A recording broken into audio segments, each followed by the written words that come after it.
Hey everyone, so in this video I'm going to go through the steps for setting up Thunderbird and its add-on Enigmail to send and receive encrypted email.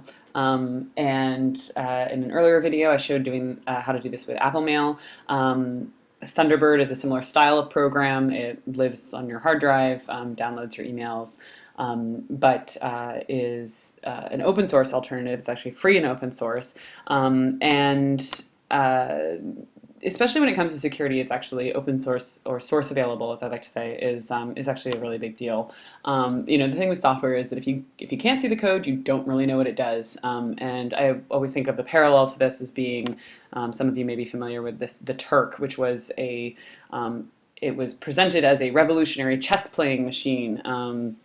In the late 18th century, and according to this Wikipedia article, circulated for about 50 years before it was discovered that, of course, it wasn't actually a machine. It was a person inside this cabinet was actually playing chess against the person outside. And I like that analogy because basically it means, if you can't see the guts of the machine, you don't really know what it's doing. You don't really know what's going on, and that's very true of software as well. So having software, again, particularly when you're relying on it for any kind of privacy or security assurance that is available for code review and has had the code reviewed, right? So obviously just having access to the source code isn't enough to, as I'm sure many of you followed the Heartbleed case earlier this year. The fact that something is open source doesn't mean it's actually been reviewed, but obviously one is a prerequisite for the other. And so I strongly encourage all of you, first of all, to support these projects especially when you use the software. If you're downloading Thunderbird, downloading Enigmail, to contribute to the people who create them, but also to support the institutions that do audits of this software and encourage those to be done. It's actually really, really important. So anyhow, on to installing Thunderbird. Again, pretty standard installation here. You probably noticed by now, if you've been following the other videos, that most of these systems are actually pretty easy to set up.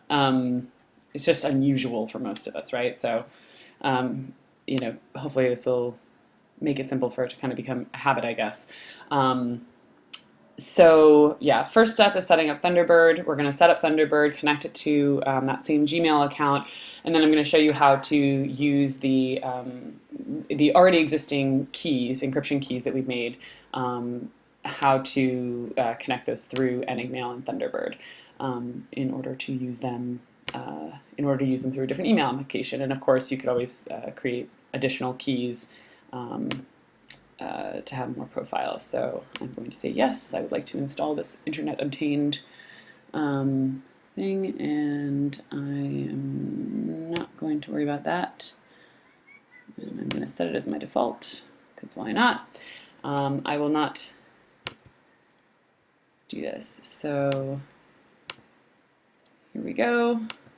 So I'm going to use the same email address.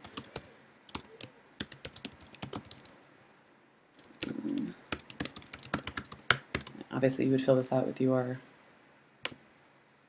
information. Looks like we are good to go on that, so I'll just say done.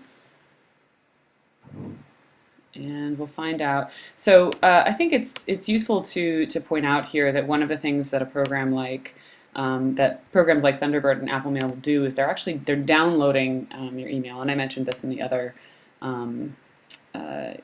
case when we looked at Apple Mail. But basically, yeah, it gives us the opportunity, it provides the opportunity for you to read and write emails even when you're not online, which I really like. I find that incredibly useful.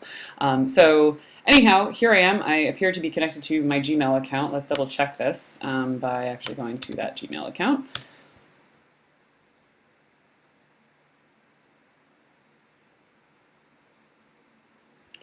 And it indeed looks like all I have is this weird YouTube notification. So that's good stuff.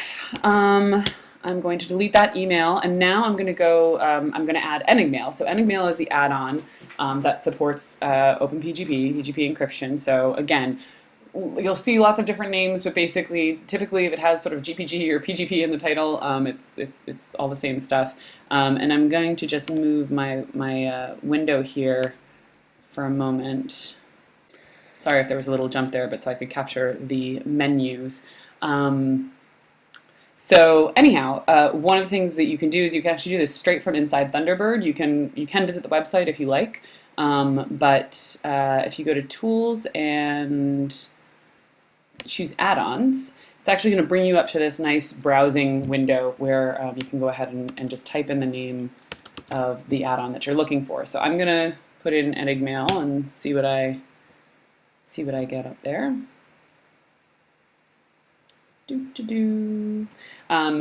So yeah, Thunderbird, Enigmail, a lot of these are developed and maintained by independent developers. So it is really good to support them. And there's actually, I mean, a lot of these tools get really terrible points for usability, but actually the process is not that onerous in my experience. So give it a shot. All right, so I'm going to go ahead and restart Thunderbird because that is what is going to take care of making that available. I'm going to go ahead and use this wizard, the OpenPGP wizard. So this is where you are setting your preferences for how you want this to handle mail. And you don't necessarily want to accept all the defaults here because it will make some choices like sending all of your email messages as plain text only, which you might not be interested in, or automatically signing all of your emails. Personally, I don't want to sign all of my emails. The signature really obscures, I think a lot of time really obscures the text of the email, and could be kind of onerous for people who are looking at it who don't have the ability to verify that signature. And if they don't have the ability to verify it, it's probably not going to be much use. It's just going to make it difficult to read. So redesigning the signatures on PGP, that would be a thing to do. So I'm not going to do that, and I'm going to do the same thing where I'm going to create per recipient rules. So basically what I'm saying here is I'm acknowledging the fact that encrypted emails are kind of the minority of the emails that I send at the moment. So I'm going to do this, and then on the default settings, I'm going to leave most of these, except I'm going to uncheck do not compose HTML messages, because again, a lot of us do write HTML messages. We want to be able to include links and other things, and formatting that you don't necessarily want to have turned off by default. So again, I'm going to let this, actually maybe turn off this. As well, that was the view message body as plain text, and then hit continue. And you can see it's actually gone ahead and detected that I have, so this is from the earlier video where we set up our PGP key through GPG tools. It's actually just detected that key pair. So I don't even have to do anything differently here. And this is just a review of the settings. So I said use the existing key. I'm going to make it available on the email account. Don't always sign emails. Don't always encrypt emails. And the other application settings, which was basically saying, I want to be able to send and receive emails that are in HTML. And that is it. So again, I'm going to go through this sort of exercise of sending myself some emails so that we can take a look at how this works in practice. So again, I really enjoy it. I actually use Thunderbird all the time. It is my primary email tool. And so I'm going to go ahead and address this to myself.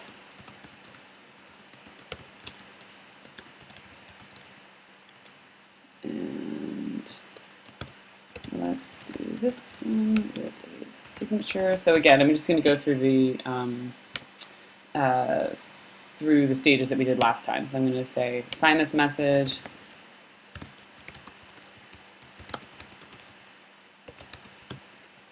And send that to myself.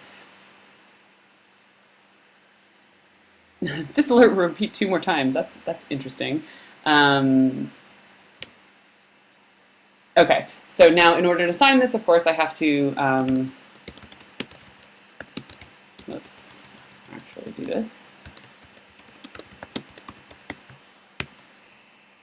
And of course, you can always opt to store your passphrase for sending and receiving encrypted emails, right? I'm just sort of doing this so that you guys see what the process is the first time, and then from there. So again, so this is nice because actually this view is kind of eliminated. So this is because, of course, I have the public key for this account. So when you do have the public key and it's signed, it's actually going to remove that. That text, that plain text that people who don't have your public key are gonna have to deal with. So again, probably need to work on the interface for that. Anyhow, so let's do another one. So it says, good signature. So you can see it's just a little notification here, and then we've got this nice little envelope here that says, yes, you've got a good, this signature is correct. I'm going to send another one to myself.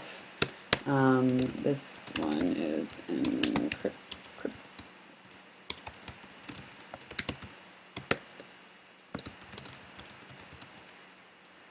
Should look like gobbledygook on Gmail. Do we think I did it? Did I spell gobbledygook correctly? What do you guys think? All right. So here we are, and now again up in here, I'm going to say encrypt this message and sign this message, so I can check that those things have happened, and I'm going to hit send. So this is great. It's like, okay, so I thought it was going to repeat that alert like 3 more times in that single composition. Press the shift key when hitting on the compose reply button to send signed mail. If you send mail by default, yeah, okay. So there we go. I can see it going off into the ether. I will hopefully receive this, and there we go. And so now what we're seeing here is, so you can see the difference in icons, right? So it's already decrypted this because I've saved my passphrase. So in this case, it's saying, look, this is good signature. So that's what this little icon means, this mail icon means. This one is showing that it is decrypted, right? This is a secure message. Maybe slightly different. Nothing on there. Okay, so again, I'm just going to go and check this on Gmail and see what this looks like, and what do we know? It looks like junk. That's fantastic. That is exactly what we're hoping to see. And now finally we have the last use case, which is going ahead and, oops, that was wrong. I'll just do an unsigned encrypted email.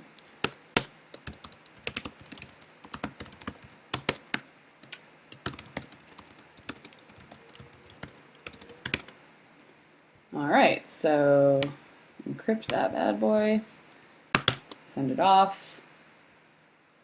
Yes. Okay, this alert will not repeat until you upgrade Enigmail. This is an interesting messaging process I'm seeing here. So I'm gonna, yeah. All right, that is the last time I'm gonna see that apparently. So now you guys know you'll do that exactly 3 times. No one will see it. And again, when I come here, it is there. What I think is interesting is it's not clear to me which one is signed. So this shows that this is a good signature, so I like that. Let me try this again. I just want to make sure. Yeah, I'm going to sign the message and I'm going to encrypt the message. Okay, I have preset that.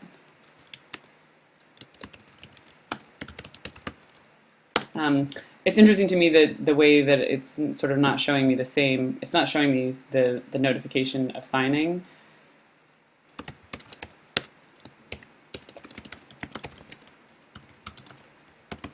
So let me see this again. Sending it to myself.